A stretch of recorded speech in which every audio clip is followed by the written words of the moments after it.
ಇತ್ತೀಚಿನ ಸಂಚಿಕೆಗಳನ್ನು ಜಾಹೀರಾತಿನ ಕಿರಿಕಿರಿ ಇಲ್ಲದೆ ನೋಡಿ.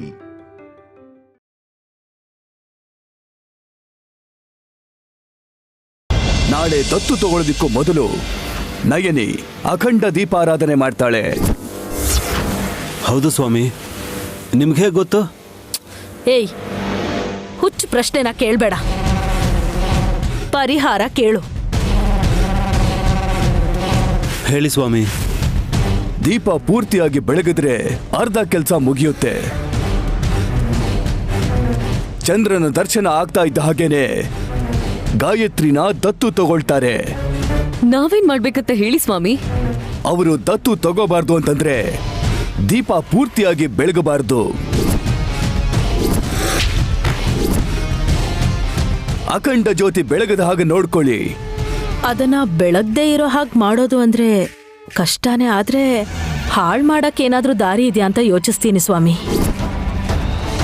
ಅದರಿಂದ ದತ್ತು ತಗೊಳ್ಳೋ ಕಾರ್ಯಕ್ರಮ ನಿಂತು ಹೋಗುತ್ತೆ. ಯಾರಿಗೂ ಕಾಣ್ದ ಹಾಗೆ ಮಾಡಿ. ಆ ಮಗು ಗಾಯತ್ರಿಗೋಸ್ಕರ ಸಹಾಯ ಮಾಡೋರು ಯಾರಾದ್ರೂ ಇದ್ದೇ ಇರ್ತಾರೆ.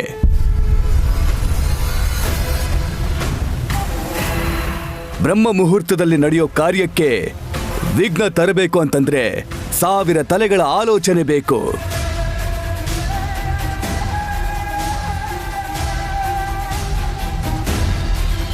ಆಗ್ಲಿ ಮಾರಣ ಸ್ವಾಮಿ, ಬರ್ತೀವಿ, ಬನ್ನಿ.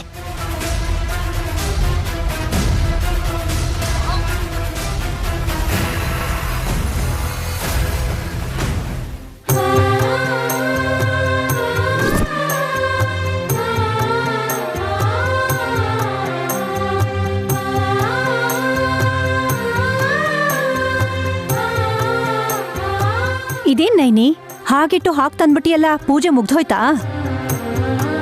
ಇದು ಪೂಜೆಗೆ ಸಂಬಂಧಪಟ್ಟಿದ್ದಲ್ಲ ಚಿಕ್ಕಮ್ಮ, ಗಾಯತ್ರಿ ಗಾನವಿ ಭವಿಷ್ಯಕ್ಕೆ ಸಂಬಂಧಪಟ್ಟಿರೋದು.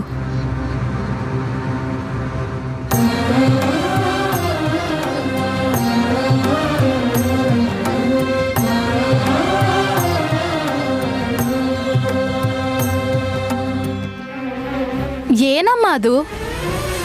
ತಂದೆ ತಾಯಿ ಇಲ್ದಿರೋ ಗಾಯತ್ರಿ ಜವಾಬ್ದಾರಿನ ಅವಳ ತಾತ ಆದ ಶಾಸ್ತ್ರಿಗಳು ತಗೊಂಡಿದ್ದಾರೆ. ಅವ್ರಿಗೆ ವಯಸ್ಸಾಗಿರೋದ್ರಿಂದ ಕೆಲವು ತೊಂದರೆಗಳನ್ನ ಅನುಭವಿಸ್ತಿದ್ದಾರೆ. ಅದಕ್ಕಂತಲೇ ನಾವು ಗಾಯತ್ರಿ ಪಾಪುನ ದತ್ತು ತಗೋತಿದ್ದೀವಿ. ಆದರ್ಶವಾಗಿರೋ ನಿನ್ನ ಯೋಚನೆಗಳನ್ನ ನಾನು ಮನಸಾರೆ ಒಪ್ಕೋತೀನಿ.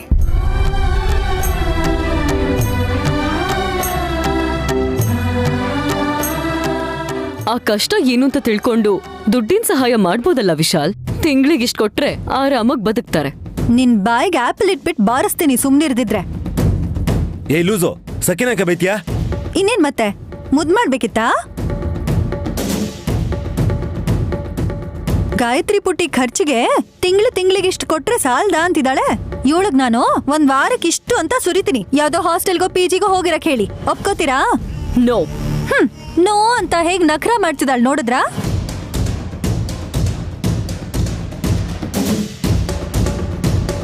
ಮಾತ್ ಬರ್ದಿರೋ ಹಸಿಗೂಸು ಏನು ಅನ್ನಲ್ಲ ಅಂತ ತಾನೆ ಈ ತರ ವೇಸ್ಟ್ ಬಾಡಿಗಳು ಬಿಟ್ಟಿ ಸಜೆಷನ್ಸ್ ಕೊಡೋದು? ಹೋಗ್ಲಿ ಬಿಡಮ್ಮ. ನಾನ್ ಹಿಡ್ಕೊಂಡಿದ್ರೆ ತಾನೇ ಇವಳನ್ ಬಿಡೋದಕ್ಕೆ. ಅತ್ಗೆ ಕೂಲ್ ಡೌನ್. ವಿಶಾಲ್ ಬ್ರೋ ಹೇಳೋದನ್ನ ಕೇಳಿ ಚಪ್ಪಾಳೆ ಹೊಡೆಯ ಅನ್ಕೊಂಡೆ. ನಿಮ್ಮ ಎನರ್ಜಿನ ವೇಸ್ಟ್ ಮಾಡ್ಕೋಬೇಡಿ ಪ್ಲೀಸ್. ಹಾಗಂತೀಯಾ? Okay, done.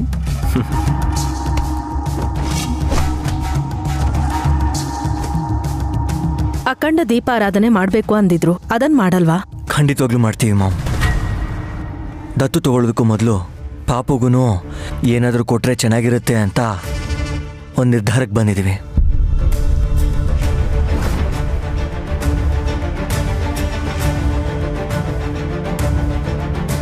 ನನ್ನಿಂದಂತೂ ಏನು ಎಕ್ಸ್ಪೆಕ್ಟ್ ಮಾಡಬೇಡಿ ಬಾವಾ. ದೃಷ್ಟಿದಾರನೂ ತಂದಿಲ್ಲ ನಾನು. ಯಾರು ಏನೂ ಕೊಡೋ ಅವಶ್ಯಕತೆ ಇಲ್ಲ, ನಾವೇ ಕೊಡ್ತೀವಿ. ಅದೇನ್ ಕೊಡ್ತೀರಾ? ನಮ್ಮ ಹತ್ರ ಇರೋ 50 ಕೋಟಿ ಆಸ್ತಿಲಿ ಅರ್ಧ ಗಾಯತ್ರಿಗೆ, ಇನ್ನರ್ಧನ ಗಾನವಿ ಹೆಸರಿಗೆ ಬರಿತಾ ಇದ್ದೀವಿ.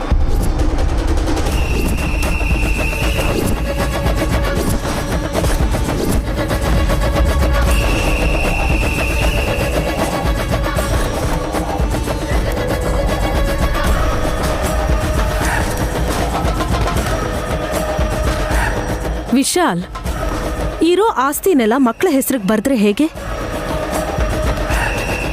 ಗಾನವಿ ನಿಮ್ ಸ್ವಂತ ಮಗಳಾಗಿರೋದ್ರಿಂದ ವಾರಸ್ದಾರಳಾಗಿ ಆಸ್ತಿನ ಅನುಭವಿಸೋ ಹಕ್ಕಿದೆ. ಗಾಯತ್ರಿನ ಹೆತ್ತೋರ್ಯಾರೋ ಏನು?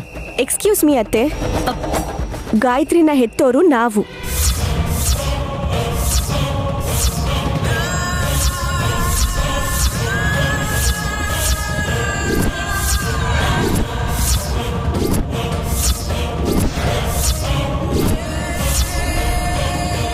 ಏನ್ ಹೇಳ್ತಿದ್ಯಾ ನಯನಿ? ಗಾಯತ್ರಿನ ಹೆತ್ತ ತಂದೆ ತಾಯಿ ನೀವ್ ಹೇಗಾಗ್ತೀರಾ? ಗಾಬರಿ ಪಡ್ಬೇಡಿ ಅತ್ತೆ. ಸಡನ್ ಆಗಿ ನಮ್ಮ ಮುದ್ದಿನ ಸೊಸೆ ಹೀಗೆಲ್ಲ ಹೇಳ್ಬಿಟ್ಲಲ್ಲ ಅಂತ ನಿಮಗೆ ಕನ್ಫ್ಯೂಸ್ ಆಗಿದೆ ಅನ್ನೋದು ನನಗೆ ಗೊತ್ತು.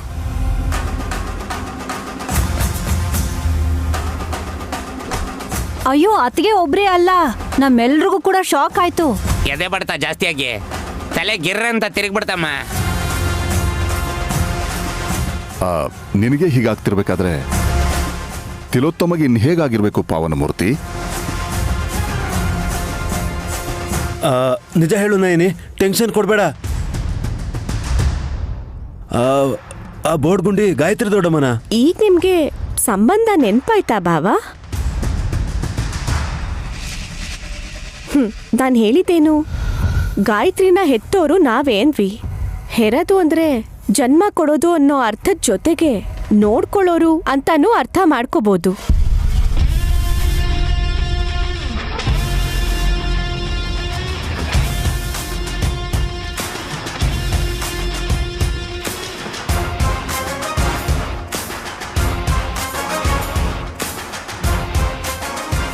ಶಾಸ್ತ್ರಿಗಳು ಪಾಪುಗೆ ತಾಯಿ ಹಾಲು ಬೇಕು ಅಂತ ಕಂಪನಿಗೆ ಬಂದು ನನ್ನನ್ನು ಕೇಳ್ಕೊಂಡ್ರು.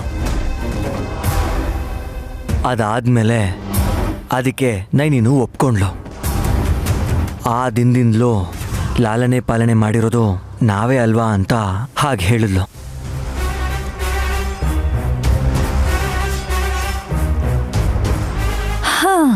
ನೀನ್ ಹೇಳಿದ್ ಗೊತ್ತಾಯ್ತೋ ಇಲ್ವೋ ಗೊತ್ತಿಲ್ಲ, ಆದ್ರೆ ತಿಲೋತ್ತಮ ಅತ್ತೆಗೆ ಗುಂಡ್ಗೆ ತಮ್ಮ ಬಾಯಿ ತನಕ ಬಂದು ಮತ್ತೆ ಅದ್ರ ಜಾಗಕ್ಕೆ ವಾಪಸ್ ಹೋಯ್ತು ಅಂತ ಅನ್ಸುತ್ತೆ. ಭಯ ಕಡಿಮೆ ಆಯ್ತಾ ತಿಲೋತ್ತಮ? ನನಗೆ ಯಾಕೆ ಭಯ? ಶಾಕಿಂಗ್ ಎಲಿಮೆಂಟ್ ಅಲ್ವಾ ಅತ್ತೆ? ಕೆಲವೊಂದು ನ್ಯೂಸು ನಿಮ್ಮನ್ನ ಶೇಕ್ ಮಾಡಿಸ್ಬಿಡುತ್ತೆ ಅತ್ತೆ. ಒಂದ್ ರಿಕ್ವೆಸ್ಟ್ ನೈನಿ, ಕನ್ನಡದಲ್ಲಿ ಎಷ್ಟೇ ಅರ್ಥಗಳಿರ್ಲಿ ನಮಗ್ ಅರ್ಥ ಆಗೋ ತರ ಹೇಳಮ್ಮ. ಯಾರಾದ್ರೇನು ಅತ್ತೆ, ಅದ್ಗೆ ಮತ್ತೆ ಬ್ರೋ ದತ್ತು ತಗೊಂಡ್ಮೇಲೆ ಗಾಯತ್ರಿ ಅವ್ರ ಮಗಳಾಗಿ ಹೋಗ್ತಾಳಲ್ವಾ?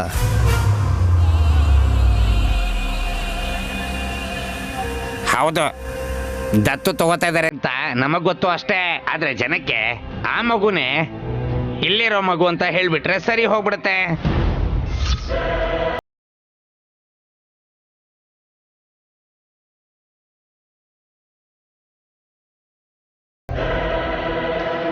ಅರ್ಥ ಆಯ್ತು. ಗಾಯತ್ರಿ ಅತ್ತೆನ ಯಾರು ಎತ್ಕೊಂಡ್ ಹೋದ್ರೋ ಅವ್ರನ್ನ ಹುಡುಕಕ್ಕೆ ನಮ್ ಕೈಲಿ ಆಗ್ತಿಲ್ಲ. ಅವ್ರು ಎಲ್ಲೇ ಇದ್ರೂ ಚೆನ್ನಾಗಿರ್ತಾರೆ ಅಂತ ಹುಡ್ಕೋದ್ ಬಿಟ್ಬಿಡ್ತಾರೆ ಅನ್ಸತ್ತೆ.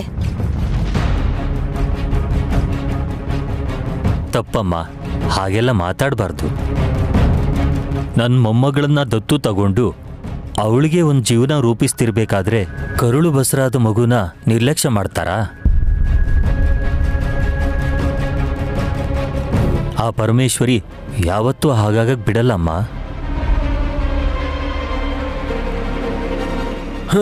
ನಿಮ್ಗೇನ್ ಶಾಸ್ತ್ರಿಗಳೇ, ಮೊಮ್ಮಗಳ ಹೆಸರಿಗೆ 25 ಕೋಟಿ ಬರ್ತಾ ಇದೆ. ಆಮೇಲೂ ಕೂಡ ನಿಜವಾಗ್ಲೂ ಗಾಯತ್ರಿ ದೊಡ್ಡಮ್ಮ ಸಿಕ್ಕಿದ್ರು ಸರಿನೇ. ನಿಮಗೆ ಕೊಟ್ಟಿರೋ ಆಸ್ತಿನಂತೂ ತಗೊಳ್ಳಲ್ಲ ಅನ್ನೋ ದಿಮಾಕಲೆ ನೀವಿದ್ದೀರಾ.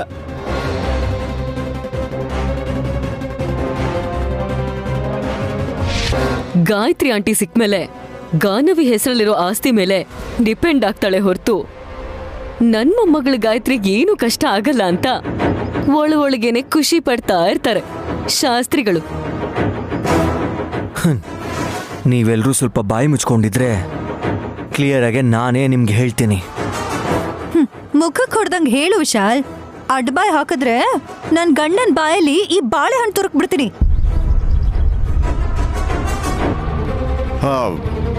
ಜೋಡಿ ಬಾಳೆಹಣ್ಣು ತಿನ್ಸಮ್ಮ. ನುಂಗೋಕ್ಕಾಗದೆ ಉಗಿಯೋಕ್ಕಾಗದೆ ಒಬ್ನಿದ್ರೆ ಅದನ್ನ ನೋಡಿ ಸಹಿಸಕ್ಕಾಗದೆ ಇನ್ನೊಬ್ಳು ಇರ್ತಾಳೆ.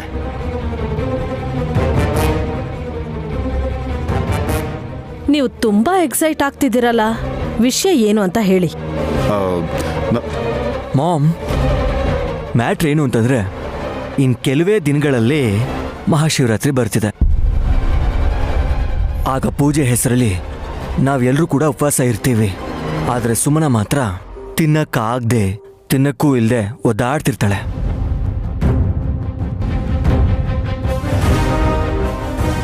Interesting bro. ವೈ ಯಾಕೋ ಮರ್ತ್ಬಿಟ್ಯಾ? ಅವಳ ಹೆಸರಲ್ಲಿರೋ 50 ಕೋಟಿ ರೂಪಾಯಿನೂ ಮತ್ತೆ ನಮ್ಮ ಅಕೌಂಟ್ಗೆ ಬಂದ್ಬಿಡುತ್ತಲ್ವಾ?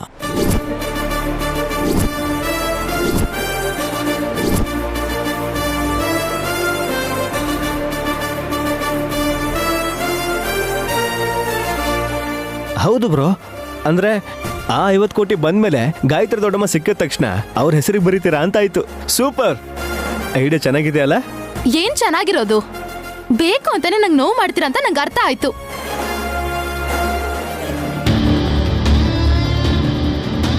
ಡೋಂಟ್ ವರಿ ಸುಮನ, ಕಾಲ ಏನಾದ್ರೂ ಕೂಡ್ ಬಂದ್ರೆ ಅಂದ್ಕೊಂಡಿದ್ದೆಲ್ಲ ಆಗುತ್ತೆ ಅಂತಾರೆ. ನಿನ್ನ ನಂಬ್ಕೊಂಡೆ ಆಗ 100 ಕೋಟಿ ಕಳ್ಕೊಂಡಿದ್ದು ಅತ್ಗೆ ವಲ್ಲಭ್.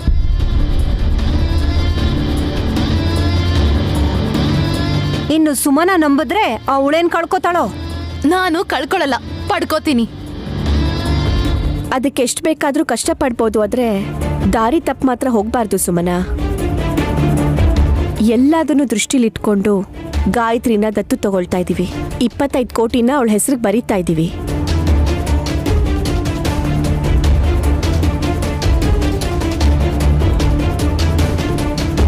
ಯಜಮಾನ್ರೆ, ಈ ಪೇಪರ್ಸ್ ಮೇಲೆಲ್ಲ ಸೈನ್ ಹಾಕ್ಬಿಡಿ, ನಾನು ಕೂಡ ಹಾಕ್ತೀನಿ.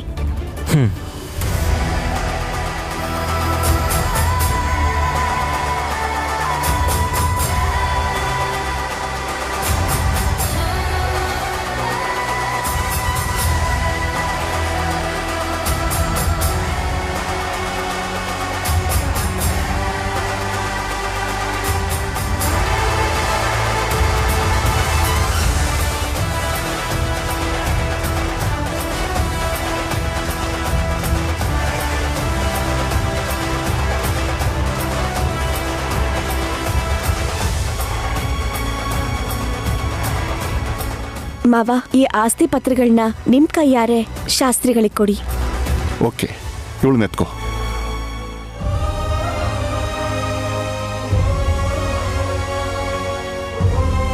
ಆಸ್ತಿ ತಗೊಂಡು ನಾನೇನ್ ಮಾಡ್ಲಮ್ಮ? ಇಲ್ಲ ಶಾಸ್ತ್ರಿಗಳೇ, ನಾವೇ ಕೊಟ್ಟು ಮತ್ತೆ ಅದನ್ನ ನಾವೇ ಈಸ್ಕೋಬಾರ್ದು ಶಾಸ್ತ್ರಿಗಳೇ. ಬ್ಯಾಂಕಲ್ಲಿ ಭದ್ರವಾಗಿಡಿ.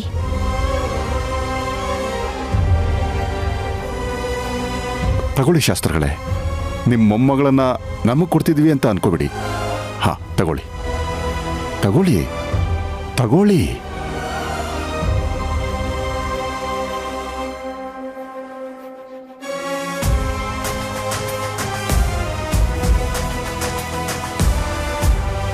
ದತ್ತು ಸ್ವೀಕಾರ ಆದಮೇಲೆ ನೀವು ನಮ್ಮ ಮನೆಗೆ ಬರ್ತಾ ಹೋಗ್ತಾ ಇರಬೇಕು. ನಮ್ಮ ಜೊತೆಗೆ ಇದ್ರೆ ನಮಗಿನ್ನೂ ಆನಂದ ಆಗುತ್ತೆ, ಇನ್ನೂ ಹೆಚ್ಚು ಸಂತೋಷ ಪಡ್ತೀವಿ. ಏನು ಅನ್ಕೋಬೇಡಿ, ನಾನು ಪರಮೇಶ್ವರಿ ಸನ್ನಿಧಾನದಲ್ಲಿಯೇ ಜೀವನ ಕಳೀತೀನಿ. ಯಾವಾಗ ನೋಡಬೇಕು ಅನ್ಸುತ್ತೋ ಆವಾಗ ಬಂದು ಗಾಯತ್ರಿ ನೋಡ್ತೀನಿ. ಒಳ್ಳೇದು ಶಾಸ್ತ್ರಗಳೇ. ಅಮ್ಮ ನೈನಿ, ವಿಶಾಲ್,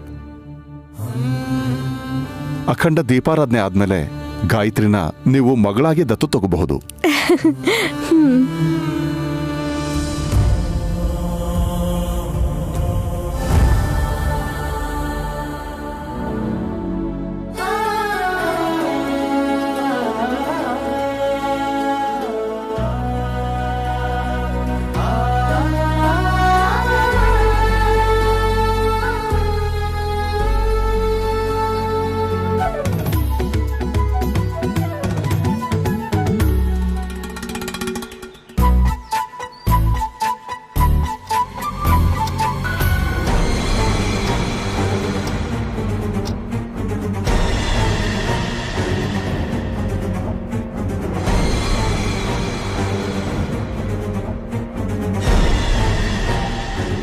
ಸುಮನ, ಒಂದು ನಿಮಿಷ ಬಾ ಬಾ.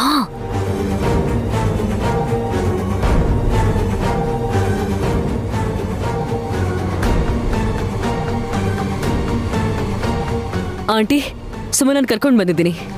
ಹೇಳಿ ಅತ್ತೆ, ಏನಾದ್ರೂ ಬೇಕಿತ್ತಾ? ಬೇಕು. ನೀರಾ ಹಣ್ಣ ಏನ್ ಬೇಕು ಅಂತ ಹೇಳಿ ತಗೊಂಡ್ ಬರ್ತೀನಿ. ಸಹಾಯ ಬೇಕು.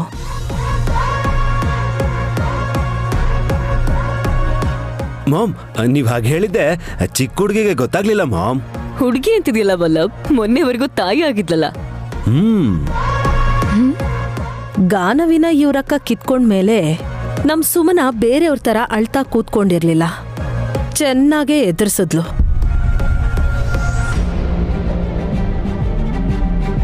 ಆ ವಿಷಯಕ್ಕೆ ಬಂದ್ರೆ ನನ್ ಮಗ ವಿಕ್ರಾಂತನ್ನ ಇವಳು ಮದ್ವೆ ಆಗಿದ್ದಕ್ಕೆ ನಾನೇನ್ ಇವಳನ್ನ ಹೊಗಳ್ತಾ ಇಲ್ಲ. ಪರಿಚಯ ಇಲ್ದಿರೋ ಯಾರೇ ಆದ್ರೂ ಸುಮನನ್ನ ನೋಡಿದ್ರು ಅಂದ್ರೆ ನಿನ್ಗೆ ಮದ್ವೆ ಆಗಿದ್ಯಮ್ಮ ಅಂತ ಅವಳನ್ನ ಕೇಳ್ತಾರೆ. ನಿಜನಾ ಅತ್ತೆ? ವಯಸ್ಸೇ ಗೊತ್ತಾಗಲ್ವಾ? ನಿನ್ ಗ್ಲಾಮರ್ನ ಕಾಪಾಡ್ಕೋತಿದ್ಯಲ್ಲ.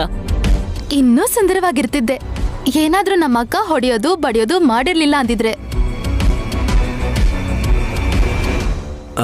ಅಂದ್ರೆ ಮಾಮ್, ಸುಮನಾ ಕೆನೆ ಮೇಲಿರೋ ಗುರ್ತು ನೈನಿ ಹೊಡೆದಿರೋದಕ್ಕೆ ಬಂದಿರೋದಾ, ಇಲ್ಲಾಂದ್ರೆ ಪಡ್ಕೊಂಡ್ ಬಂದಿರೋ ಅಂದನ ಅದು?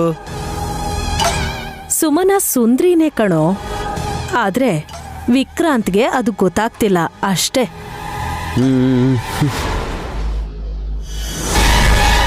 ಹೇಳಿ ಅತ್ತೆ, ನಾನ್ ನಿಮ್ಗೆ ಯಾವ ರೀತಿಯಲ್ಲಿ ಸಹಾಯ ಮಾಡ್ಬೇಕು?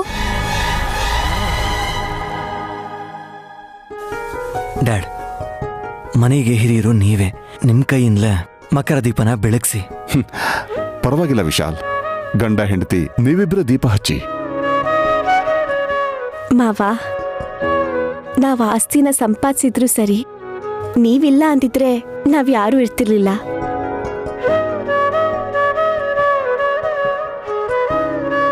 ಅಮೃತಗಳಿಗೆ ಶುರುವಾಗಿದೆ. ನೀವೇ ಅಖಂಡ ಜ್ಯೋತಿನ ಬೆಳಗ್ಸಿ. ನಿಮ್ಮೆಲ್ರ ಇಷ್ಟನ ನಾನ್ಯಾಕೆ ಬೇಡ ಅನ್ಲಿ, ಹಚ್ತೀನಿ. ಮಾವ, ದೀಪನ್ ಬೆಳಗ್ಸಿ. ಅದಾದ್ಮೇಲೆ ಈ ಚಿಕ್ಕ ದೀಪನ ನಾವ್ ಹಚ್ತೀವಿ. ಹಾಗೆ ಆಗ್ಲಿ.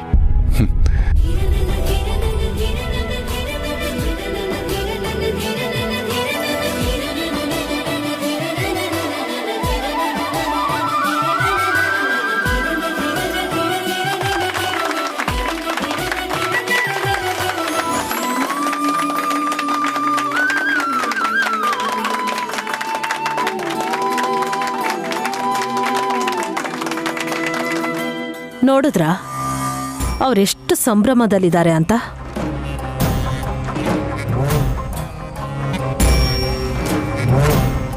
ಅವಳಿ ಜವಳಿ ಹೆತ್ತಿರೋ ನಯನಿ 4 ದಿನ ನಿನ್ನ ಹತ್ರ ಬೆಳೆದಿರೋ ಗಾನವಿನ ನನ್ನ ಮಗಳು ಅಂತ ಬೀಗ್ತಾ ಇದ್ದಾಳೆ.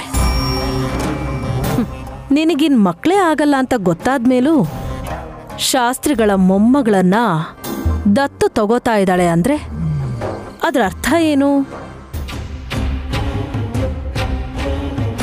ನಮಗ್ ಕೋಟಿಗಟ್ಲೆ ದುಡ್ಡಿದೆ, ಒಬ್ಬರನ್ನಿಲ್ಲ ಅಂದ್ರೆ 100 ಜನ ಮಕ್ಳನ್ ಬೇಕಾದ್ರೂ ದತ್ತು ತಗೋತೀವಿ ಅಂತ.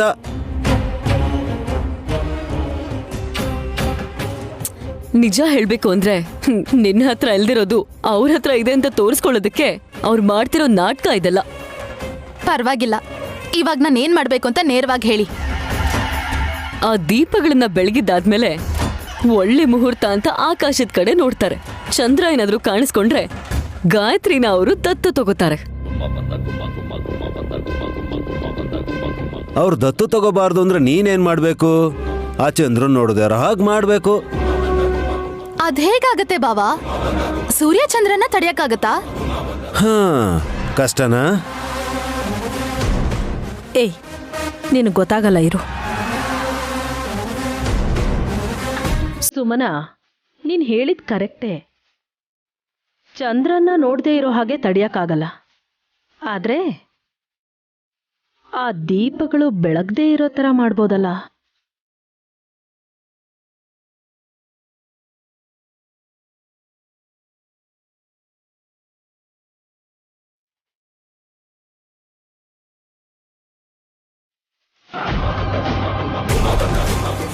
ಒಂದಿರುವೆ ಕಚ್ಚಿದ್ರು ನಾವೇ ಮಾಡಿರೋದು ಅಂತಾಳೆ ನಿಮ್ಮಕ್ಕ. ಅದಕ್ಕೋಸ್ಕರ ಈ ಕೆಲ್ಸನ ನೀನೇ ಮಾಡ್ಬೇಕು. ನನಗೇನ್ ಲಾಭ? ನಮ್ಮ ಹತ್ರ ದುಡ್ಡಿಲ್ಲ ನಿನ್ ಕೊಡೋದಕ್ಕೆ. ವಲ್ಲಭ, ನಿನ್ ಮಧ್ಯದಲ್ಲಿ ಮಾತಾಡ್ಬೇಡ. ಎಲ್ಲ ಲಾಭನ ದುಡ್ಡಿಂದ ಅಳಿಯಕ್ಕಾಗಲ್ಲ ಕಣೋ.